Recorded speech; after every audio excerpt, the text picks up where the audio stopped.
Hey guys, this is Ed, Paul, and Anna of Curb Media, and we are here to tell you a little bit more about our sponsor. Sportsball is a great subscription service geared towards minor league baseball fans. Each box features a different minor league team. You get a box every 3 months with minor league baseball gear, including different styles of hats like Ed's favorite, the dad hat. The cost is less than $12 a month. Proceeds from each box goes to More Than Baseball, the only nonprofit dedicated to the well-being of minor league baseball players. We all know that Parents' Days are coming up this summer, so if you've got a mom or a dad or a grandma or a grandpa who are particularly difficult to buy for, but you know they're baseball fans, this is the answer, guys. Meet your new favorite team at sportsballbox.com. Is there anybody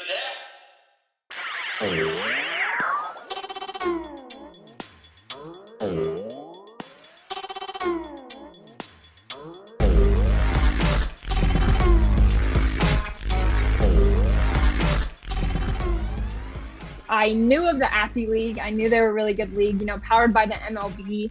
So much history with that league. That was the place I wanted to land, and the Sock Puppets were the #1 team for me through all the applications I submitted. What's up, Data Crew? Ed here, and on this episode, I bring you Jordan Schachterle. She is the play-by-play caller of the Metropolitan State University of Denver. She calls games such as baseball, soccer, and softball. She is now also the play-by-play caller of the Burlington Sock Puppets. We talked about her trajectory going from college and now to calling some Burlington Sock Puppet games. Without further ado, guys, I give you the episode.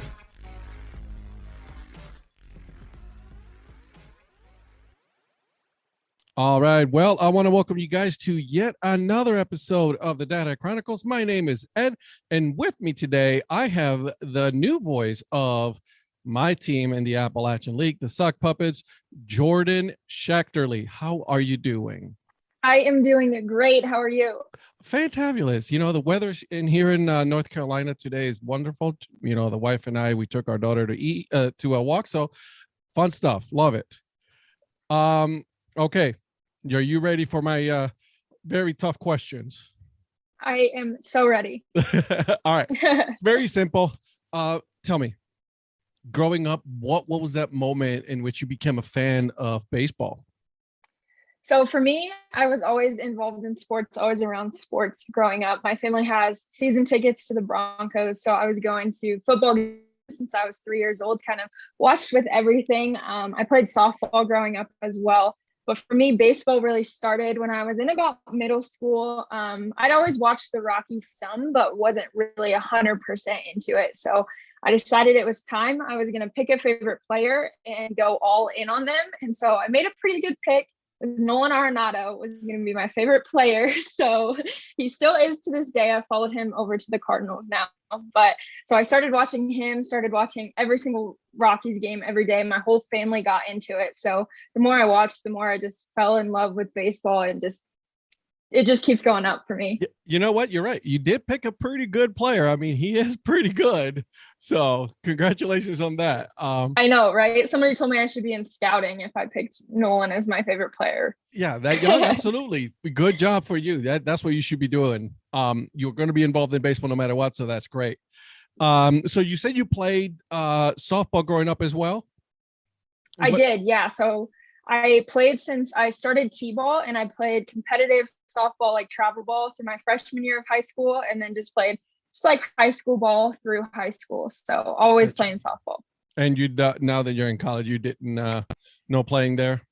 Nope, no more. I had an elbow injury, but that I didn't really want to play anymore. It gets in the way of what I do with broadcasting. So I was all in on that. So I decided it was time to stop playing, but I still love playing in a slow pitch softball tournament every once in a while. That's always fun. There you go. Okay. So when did you get the bug then to become a broadcaster? Like, or it's like, all right, I want to be involved in baseball and this is what I want to do. How that happened? Yeah, so I'd always wanted to be involved with sports. I always loved sports, and it started that I wanted to be a football broadcaster. Loved Erin Andrews, loved everything that she did, and I was always just around the Broncos so much. So it started with football, but as soon as I started getting really into baseball, I was like, I love football, but I'm going to go into baseball. So I took a journalism class my freshman year of high school and just fell in love with it from there. And, you know, it was something I always had on my radar to do something like that. But once I took that first class, I immediately knew that that was going to be what I wanted to do for my life. Yeah, it's like you already knew, and it's like that's it. No, nothing else. I don't care how I'm going to do this. This is what's going to happen. Exactly. Yeah. So obviously you're involved in journalism and all of that in college. What are some of the things that you are play-by-play at? What do you do there? Yeah, so I do all of our sports that we broadcast for. I go to the Metropolitan State University of Denver, so Colorado native, stayed in school here as well. So with the athletic department in the fall, I do volleyball and soccer. Still learning on the soccer part, never played growing up, so learning on that one. And then I do basketball in the winter and then focus on mainly baseball. In the spring, I'll do some stuff with softball as well. That's interesting. So I like that you're doing other sports, right? Because it makes you very versatile and, you know, thinking on the go like that. You don't know a lot about soccer and yet you're doing it. And I love that. I think that's amazing. How, you know, one of those experiences, you know, I'm sure you bring over to baseball, right? Yeah, absolutely. I think calling all those other sports helped me develop my like baseball knowledge so much more, just because, you know, every play is so different in every other sport. But, you know, sometimes you get a crazy play in baseball or basketball and you can kind of connect all the dots with all the sports together. So I think just being able to be involved with all of those sports has just helped me so much. Just know sports in general. You know what it takes to be an athlete. You can see emotions on the field so much more. You can see coaches' reactions, umpires, referees. When you're connecting kind of all the sports together, I think it's so important to have like one specialty, something that you really love. But if you're able to do it all, I've learned so much more from like doing soccer that I ever thought I would have. Now, are you a play-by-play solo play-by-play? Do you have someone with you, color analyst, I'm sorry, that's with you along the way as well? Yeah, so it depends. So for baseball, for the most part, for this 2022 season, I've done it all solo for play-by-play. I've had just one game with a color commentator. I've called about 25 probably so far. So typically just me for play-by-play for baseball, but for like basketball and volleyball, I'll typically have someone else with me. So sometimes I will be in that analyst seat, something different like that. But yeah, so mostly solo for baseball. That is impressive.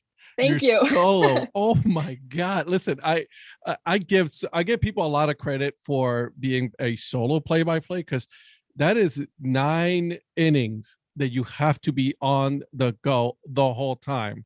Yeah, it definitely is a lot. It took me a while to get used to it. It took me a couple games for sure to kind of fill the holes. The great thing is we have a really great relationship with all of our players, coaches on the field. So I'm able to know so much about our team because I do the road runners for every game. So I know so much about them. And then we have really great resources to learn about the other teams as well. So luckily with that, just being with the same team all year really helps the storytelling aspect of play-by-play. But yeah, filling the spaces, when you get in those like extra inning games and stuff too, you're like, all right, what am I supposed to say now? I run out of notes. I got nothing left. Let's just rehash some stuff because they're not going to know. Yep, exactly. Like you forgot that was 5 innings ago. I'll just say it again real quick. So walk me through the preparation, right? Because I'm sure that's a lot that goes into a preparation of a game. What does that look like for you? Yeah, so for me at the beginning of the season, I'll have player bios for all of our teams. So all of our Roadrunner teams, I'll create those player bios. Our sports information director with the department does a really great job of curating those. So I can kind of take what he has and what I know and create my own bios. So for our team, I kind of do that and I'm good for the year, update it as I need to. And then I'll update our stat lines for every week that we have a game. So I'll update everybody's stat line under their notes. And if they want a player of the week or got recognized, we had a player have a 4 home run game a couple weeks ago. So, you know, that's going to be in my notes every time now I'm going to mention that. And then for our opponents, it's going to be the same thing. I go to their school's websites and find any sort of information on the players they have. I'll look through the players' Twitter accounts, see if they've retweeted them winning player of the week or anything like that. So I really just try to dig on their websites and their social media for what I can find. And then I get all of their stat lines down, and I try my best to update it through the weekend. So I know, like, through the first 2 games of this series, so-and-so is batting 450 or something like that. But sometimes that gets a little tricky. So Yeah. but the season stats for sure are one thing that I always want to make sure that I have down. That's yeah, absolutely. That sets you apart really from other play-by-play callers, right? Because you're doing the homework, and I'm sure you start early on before the season starts. Do you sit with the players? Do you get to have that conversations with them and things like that? So that way you can, write notes down and all of that. Yeah, absolutely. So we just kind of communicate. We do a lot of preseason like stories. I'll build like a 5-minute news package style thing on them as well. So we'll also sit down with the coaches before the season start and kind of get what the coaches think about that player. So we'll sit with the pitching coach. He goes through our entire pitching rotation and tells us what pitches do they throw, what are you wanting to see out of them this year. And then we do a lot of post-game interviews as the year goes on. So I kind of added that in as well. If somebody says something that kind of resonates with me, I'll add that to their player profile and I can mention that as we go. And like I said, a really great relationship with all of our players and coaches. So they're so helpful to us, all of us broadcasting, to do that too.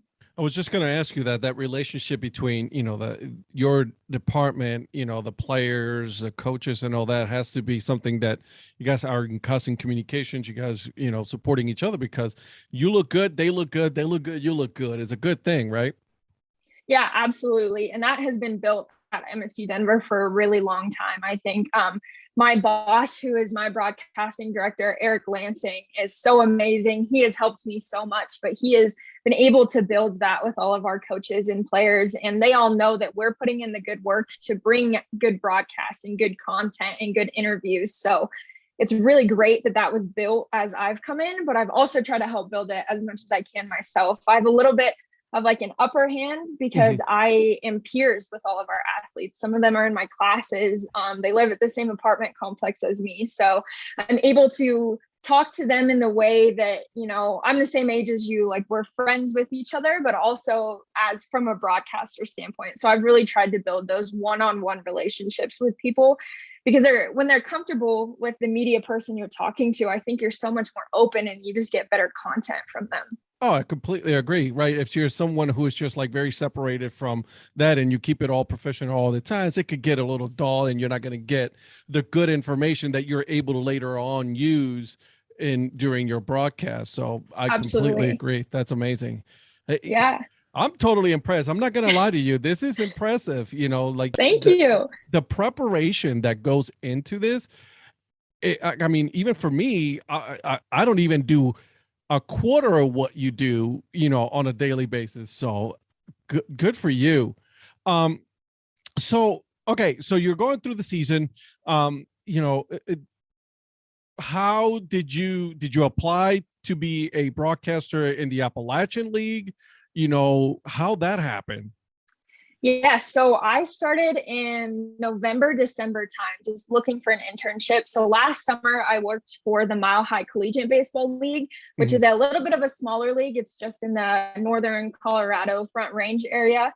So I worked with them, did media relations for the whole league, but I knew that I could go a step bigger than that, and I wanted to for the summer. And so I actually started, like I said, early November, December time, and I ended up with the Sock Puppets. I knew of the Appy League. I knew they were a really good league, powered by the MLB. So much history with that league. That was the place I wanted to land. And the Sock Puppets were the #1 team for me through all the applications I submitted. And when I got to them, they didn't have any internships posted yet. And I was like, oh crap, is it already filled? But I sent them an email and I was just like, send them my resume, send them a little bit of a demo reel and just said, hey, I would really love to work with your team. I love what you guys do. Let me know if there's any positions. And so I interviewed and I ended up getting it. So I was elated when I was able to do that. And I'm sure you interviewed with Anderson, right? Yes, I did. Yep. He was my second round of interviews.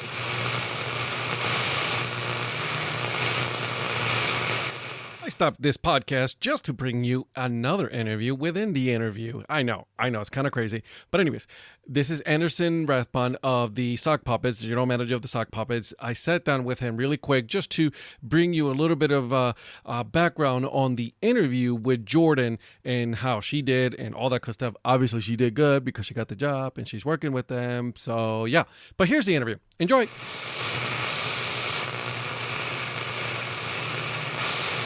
Thank you again for joining me, on Dad Hat Chronicles. This is a special interview with my friend Anderson Rathbun of the Burlington Sock Puppets. I wanted to just take a moment here, my friend, and talk about our friend Jordan Schachterle. I wanted to see how that interview process went for you, as you know, when we're looking for a play-by-play caller for the Sock Puppets. Yeah, well, she actually reached out to us. She had some of her colleagues played here in the Appy League last year, and that's how she got. And she said that we were actually number one on her list, which is great because she obviously was number one on our list too when after we interviewed her. But I mean, as soon as you talk to her, and obviously she's a vibrant young woman, and I think she's got a bright future here. And that doesn't even begin to say like just how awesome she is on air and how professional she is at such a young age too. So we're really, really excited to bring her here, and I believe it's the first female broadcaster in Burlington baseball history. I've tried looking everywhere to see if I could find something else that tells me otherwise, but I'm pretty sure it's the first. So we're pumped, and I don't think there's anybody that deserves this more than she does, and we're extremely lucky to have her. And it's funny you say that, because when I interviewed her, the sense that I got is like, one, she is super diligent at preparation, right? She is very meticulous about what she does. She studies, and I even quizzed her right there on the spot when I was talking to her, and she was like, yep, here's the players to look at, and here's what they're doing, here's what they did. I'm like, I'm impressed, at such a young age, like you said, and just so prepared for a job in the Appy League, And my favorite thing, not just the Appy, I mean, she's going to go far beyond the Appy. For sure.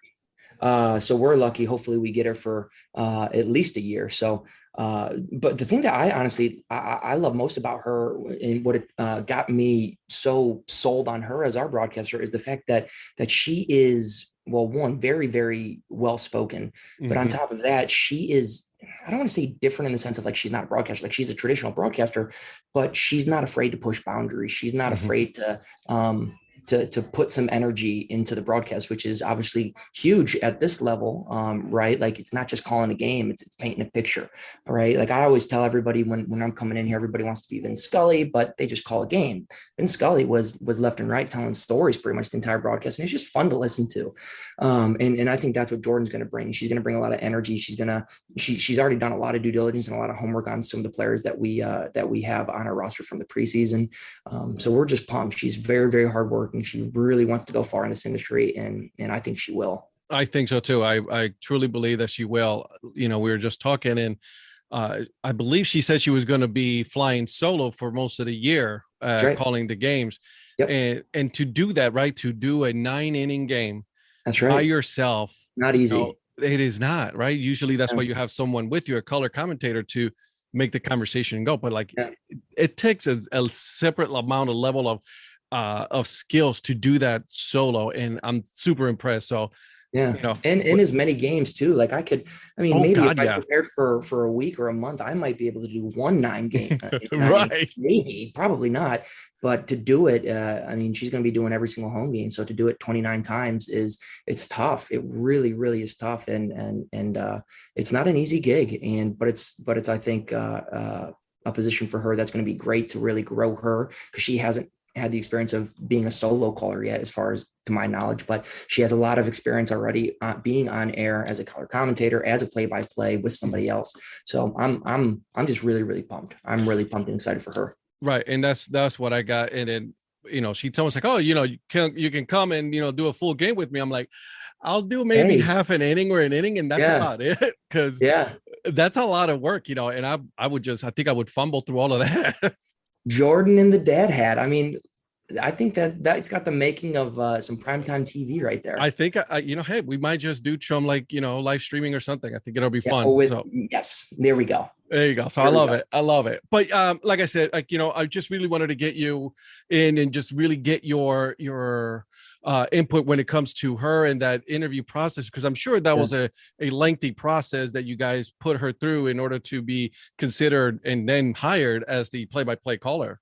Yeah, I mean, at first, I mean, gotta have the resume just like everything. And but the thing with broadcasters, specifically sports broadcasters, baseball broadcasters, even more specifically, is everybody comes very qualified, and it's a very competitive. It's a very, very competitive position across the minor leagues, across major leagues. A lot of kids want to do it, and a lot of kids are getting really, really good at it. So it's tough to stand out. But for her, I mean, just her presence on the initial interview, like for her being 19, 20 years old, first half of her college experience, and to just command an interview like she did was really cool. And she went through 3 different interview processes, I believe, with 2 of our internship coordinators, and then myself, and then another interview with myself after we decided for sure that I think she was the one. And yeah, each time along the way, she just impressed us more and more.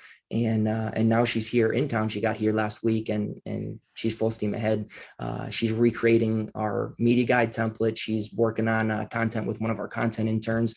She already has, stories, bios, reached out to players. I mean, she's one of the most incredible, hardworking people, and a tremendous asset already for us. And she hasn't even been here a week yet.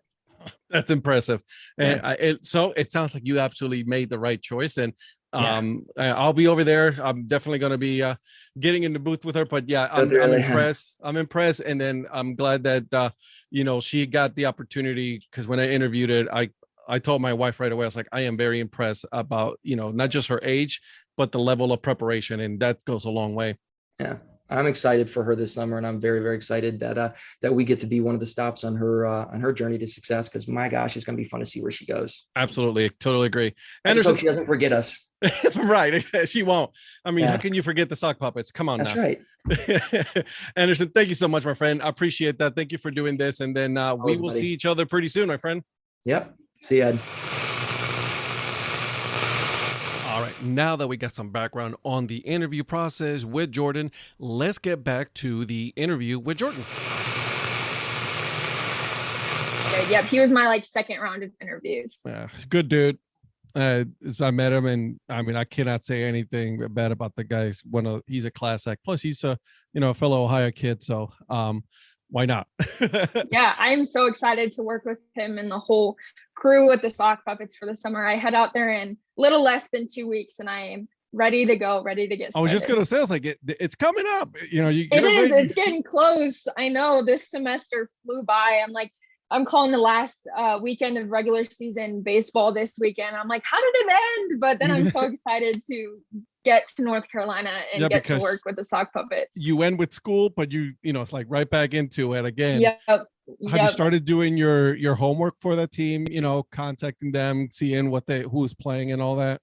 Yeah, I have. So I actually have just been working on it kind of the last week or so, doing a little bit of a scouting report on our whole team. So I'm going to all of their colleges' websites, trying to find out their stat lines, kind of the same preparation that I do, just trying to get as much information on them as I can. And I'm going to say I'm very excited to see the way all of these guys play. From what I've seen and what I've researched, it looks like it's going to be a really fun team. Yeah, and the whole league as a whole, it's one of those leagues that's very second year, right? So it's been such a success, from the get-go, from everybody having a different team name, that's very different than your usual minor league team and all of that. So yeah, you're gonna have a lot of fun. You're gonna be here. Is this your first time gonna be living here for a little bit of time in the East Coast? Yeah, so I've actually never been in that area before. So it's my first time even being out there. I went to Boston last summer to go see Fenway, which was incredible. Loved it up there. And I've been to Orlando, Florida, but I don't think either of those really compare to the North Carolina area. I won't even count Orlando because it's Orlando. So right, it's completely different. Exactly. Boston, you got me there. I've never been to Fenway Park, so I'm very jealous there. So that's pretty cool. What were your teams growing up? My teams, so Colorado Rockies fan. So all my Denver teams, but the Rockies hurt me a little bit when Nolan Arenado got traded. I can't lie. So I've been rooting for the most part for the Cardinals.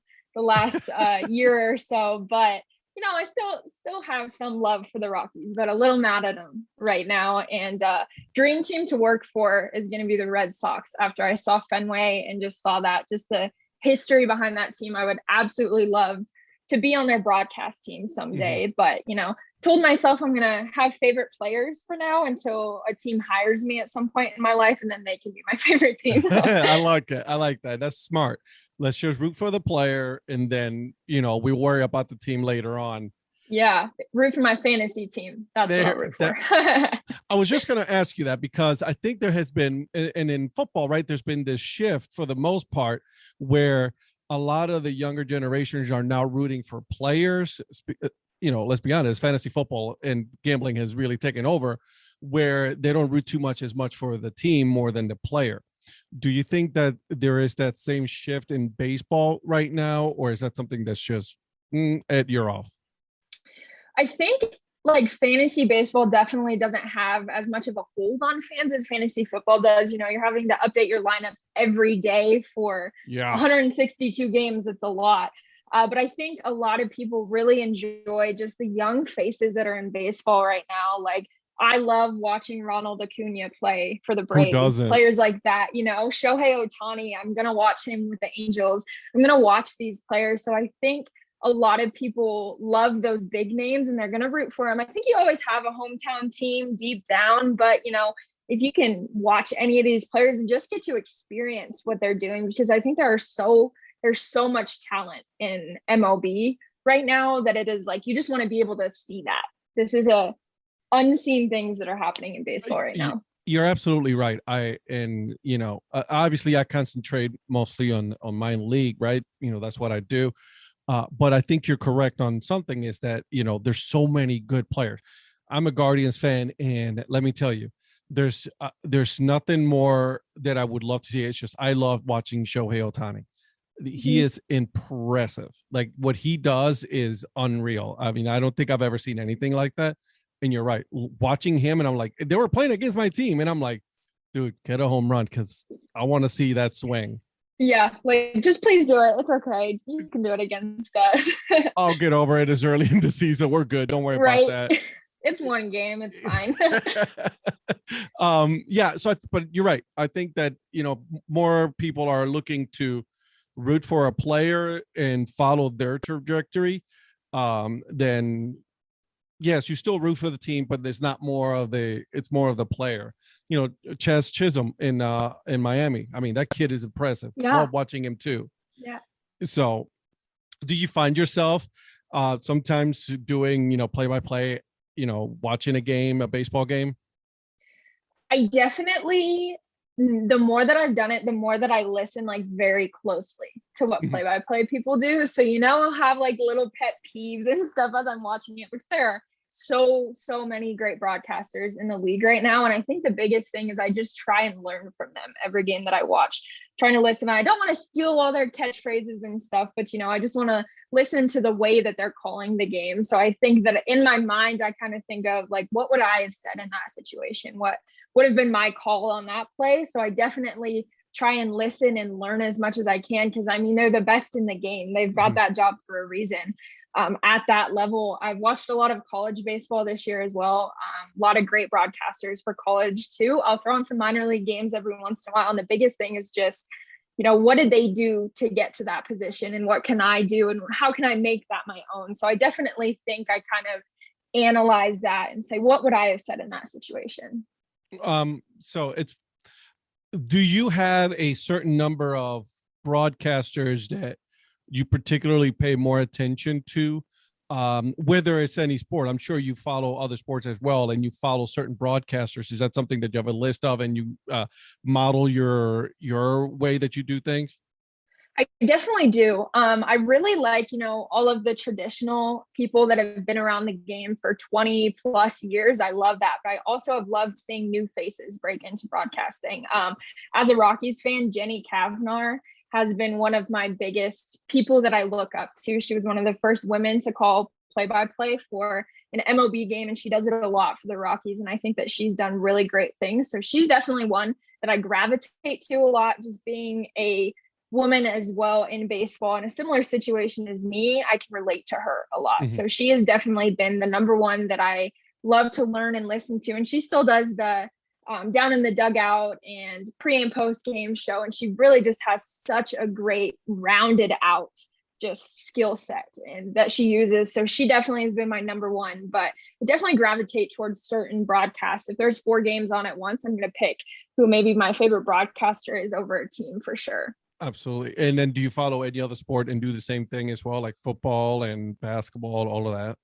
Yeah, I definitely do some as well. Another Colorado one is Katie Wingy for the Denver Nuggets. She was actually my professor for a class last semester, and I absolutely loved having her. And she taught me so much. And she is typically a sideline reporter and analyst for the Nuggets, but she's been doing some color commentary, things like that for the Nuggets as well. So she's another one that I've really looked up to. Just being in Colorado, I'm able to see those games a lot, and just having her as a teacher as well has been great. But yeah, so I, of course, listen to all the guys who've been around for a long time too, because nobody does it better than them. So what can I learn from them? And that's a good thing though. It's like you can learn, but at the same time, you can say, hey, listen, I'm coming from your job, and there's no arrogance in it. It's just being confident in yourself and your set the skills that you have. Yeah, absolutely. And that's what I always tell myself is how can I beat them? How can I learn from them? But I also, want to become the best at some point. Absolutely. Absolutely. There's nothing wrong with that. I like that, confidence.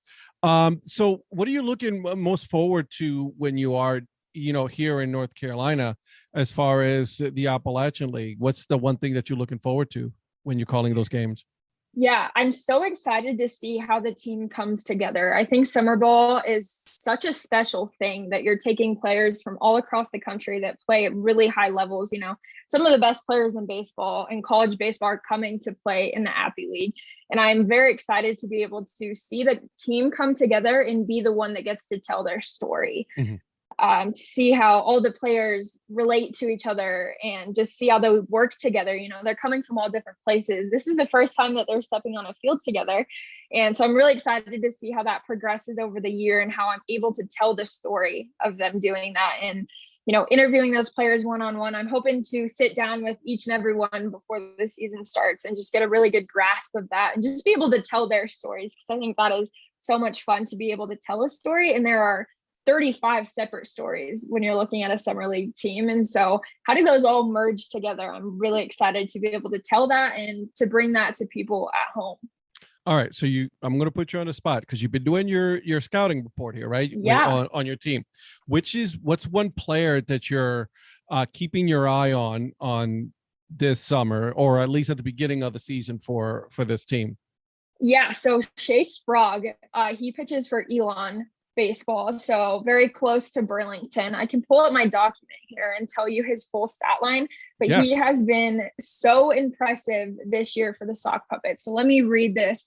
So he threw 16 shutout innings over 2 weeks, won back-to-back Colonial Athletic Association honors.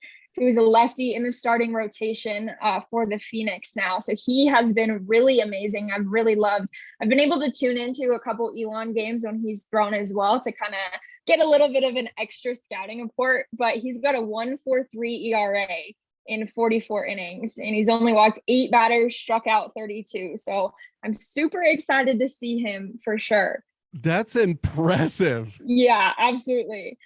All right, give me another one. I'm liking this. Let's go. Another one, Jacob Jenkins Cowart for the ECU Pirates. Another one that I've been kind of looking out at. He's an infielder.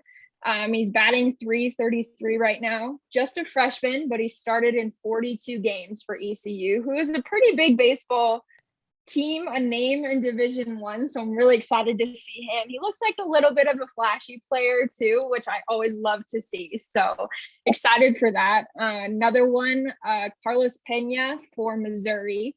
He's also a freshman, started in almost every game for them.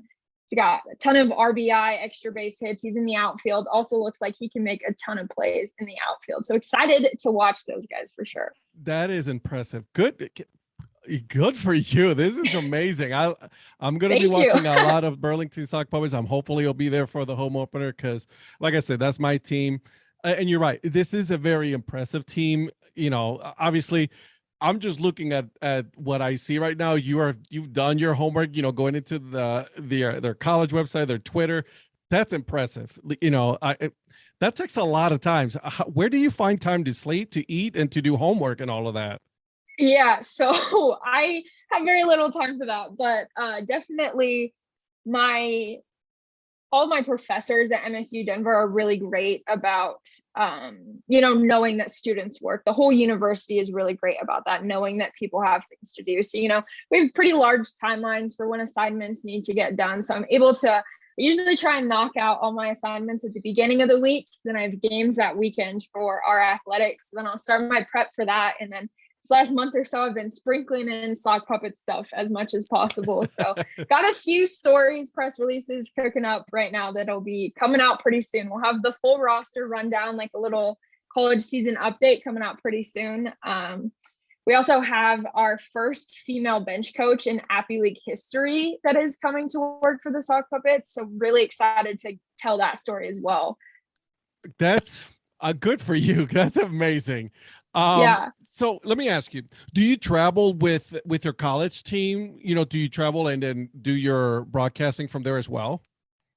So I don't do broadcasts on the road, but I do go to as many games on the road as I can. I just love to be there. If I'm going to be watching it on screen, but it's only 30 minutes away from me, I'm going to try and be at the ballpark as much as possible. So the way our athletic conference works is each home school manages the broadcast. So I would be able to do a radio broadcast or something if we were on the road. But for the most part, with so many sports going on all the time, we've got our softball team as well. We typically just focus our efforts on the home teams, but I am always tuning into any broadcasts I can if they're playing a couple hours away, or I try and go to as many games as possible and just watch it all happen. But yeah, so no broadcast, but definitely taking notes and stuff as those games go on. I was just going to say, so you're still studying that game, you're still watching it as is happening, because you're also broadcasting other sports as well. Yeah, absolutely. So I try and just get caught up. If I miss a game, this past weekend, we had softball games at home that I was helping direct the broadcast for, actually. And then our baseball team was playing at the same time. So I, was reading through the play-by-play on the live stats and the box scores, trying to catch up on everything that happened. So I know what's going into this weekend. So I try to stay as up to date as possible and, talking to the coaches and players and kind of seeing what's going on from previous weekends. Now, I know you also do other things, right? Besides broadcasting, you do a couple of pieces here and there. How is that working out for you? It is so much fun. Like you were talking about, the rounding third that you saw is one of our favorite segments that we started this year. So I think, in professional sports, you have a favorite player and you want to know everything about them. And so we're trying to bring that to Division II as well. Let the fans get to know these guys off the field and things like that. So it's been so much fun for me to get to interview them. I know that they get excited when I am at practice and they're like, oh, are we doing rounding third today? So they get excited for the interviews too. So that has been so much fun. And, you get to ask a little silly kind of questions as well that, you're not going to ask in a post-game interview. So that is exactly.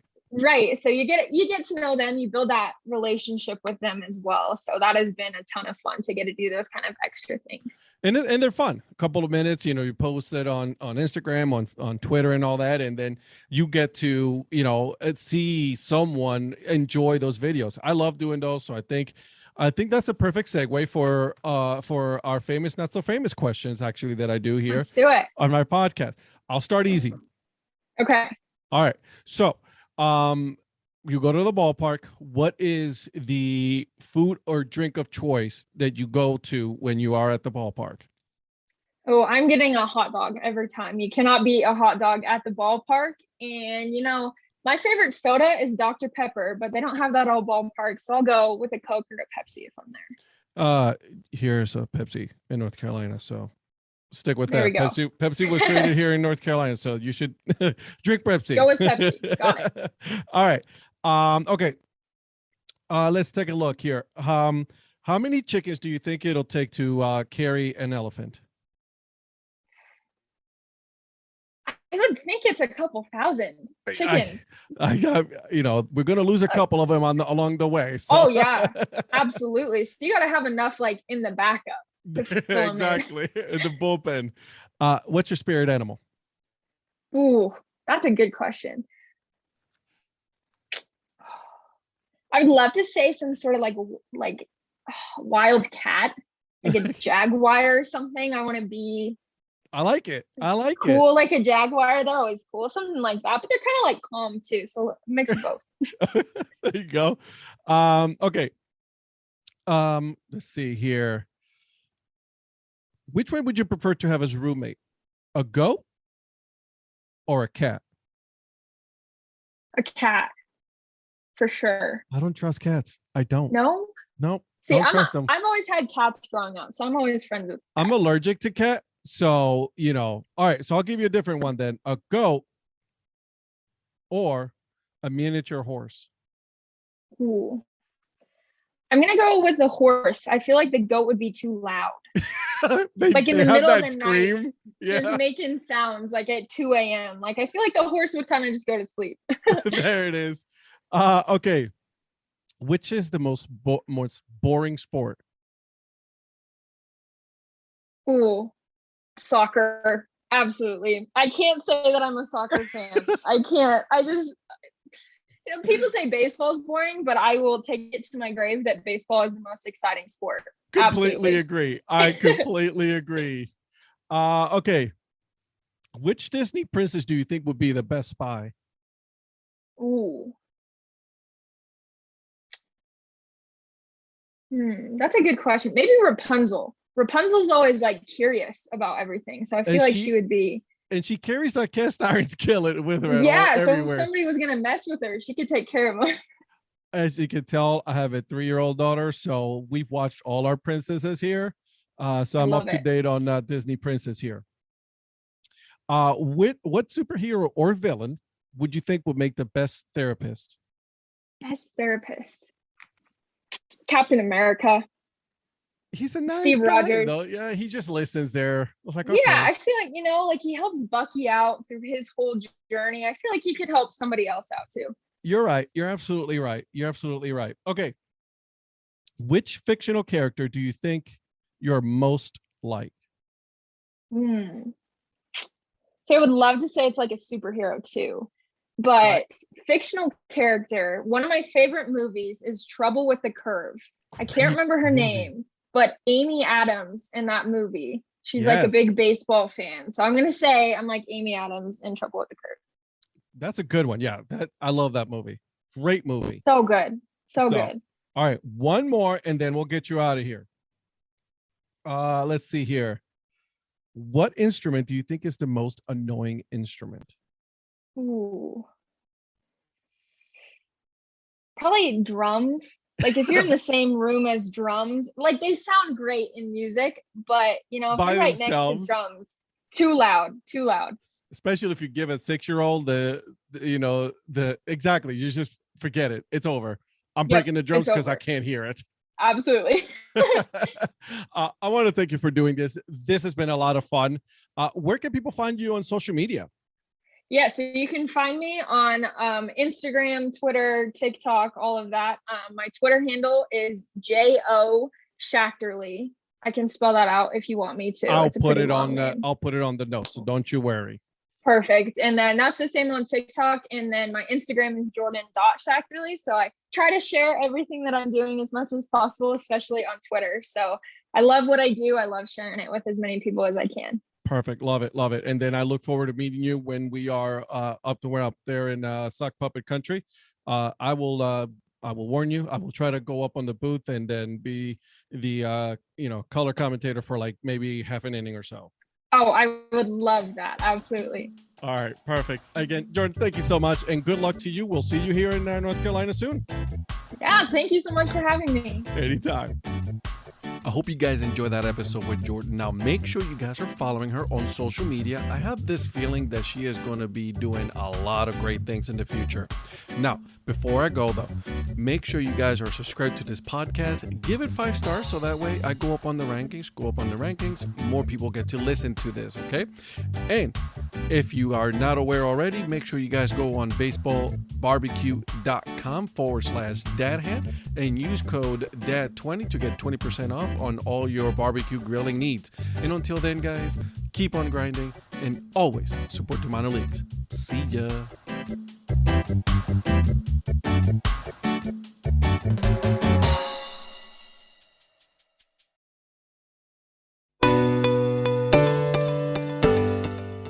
This podcast is part of the Curved Brim Media Network. Here are some of the other members of Curved Brim Media. Hi, this is Ed Rivera of the Dad Hat Chronicles. Join me as I interview people just like you and players, coaches, GMs on the path that led you to become a fan of the sport. I'm Paul Caputo, and on the Baseball by Design podcast, I talk to minor league baseball teams, designers, and other super interesting people about what these minor league baseball logos mean. And I talk a little bit about ice cream helmets. What's up, Bucketheads? I'm Anna DiTommaso, and each week on the Baseball Bucket List podcast, I speak with a different fan about their favorite baseball memories, what the game means to them, and what's left to check off on their baseball bucket list. Hey guys, this is Patrick Larson from the Minor League Baseball Hat History Series, and in every episode I go through the history of minor league teams through my personal collection of hats. You can find me on Twitter at @PatLarson1. I hope you guys enjoy. This is Patrick and Corey of BaseballMapper.com, and we have made an interactive map to help highlight all baseball teams from the majors down to collegiate summer leagues. We want to bring you closer to baseball, so get on the site and find a team near you today. Learn more about Curved Brim Media at curvedbrimmedia.com.